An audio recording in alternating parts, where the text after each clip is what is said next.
सब देवता दैत्यों पर विजय प्राप्त करके बड़े आनंद में उत्सव मना रहे थे। तो देखा भगवान ने कि इनको अहम हो गया है, मैं बलवान हूँ और मैंने दैत्यों पर विजय प्राप्त की। तो सभा के सामने भगवान एक यक्ष रूप में प्रकट हुए। तो देवराज इंद्र ने देखा, बोले कोई भी देवता इनका परिचय लाकर हमें बताओ ये कौन प्रकट हुआ है। तो सबसे पहले वायुदेव प्रकट हुए। विश्व में वायुदेव से बढ़कर कोई बलवान नहीं। तो वायु देवता गए और कहा, यक्ष तुम कौन हो? तो उनका हम तो अपना परिचय बाद में बताएंगे, पहले आप बताएं आप कौन है। बोले मैं पवन हूँ, वायु। क्या है आप में क्षमता? तो उनका क्षमता ऐसी कि मैं पूरे त्रिभुवन को तिनके के समान उड़ा सकता हूँ। तो एक तिनका प्रकट किया और कहा उड़ा के दिखाओ।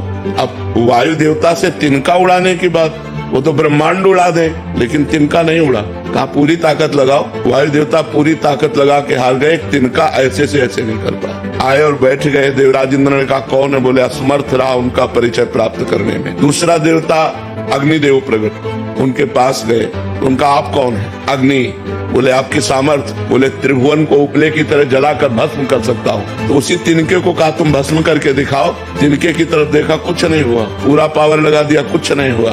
अग्नि देवता वापस जाकर बैठ गए और कहा मैं असमर्थ रहा। तब स्वयं देवराज इंद्र उठे। जे ही गए सो यक्ष अंतर ध्यान हो गए। यक्ष की जगह पर दुर्गा देवी प्रकट हुई और उनका देवराज इंद्र तू इतना घमंडी है कि तू भगवान से बात करने का भी अधिकारी नहीं है, इसलिए भगवान अंतर ध्यान हो गए। वो यक्ष रूप में भगवान थे। तो इतना समझ ले, तेरे वायु देवता में इतनी सामर्थ्य नहीं कि तिनका उड़ा सके, अग्नि देवता में इतनी सामर्थ्य नहीं कि तिनके को भस्म कर सके। सब भगवान की सामर्थ्य से युक्त हो।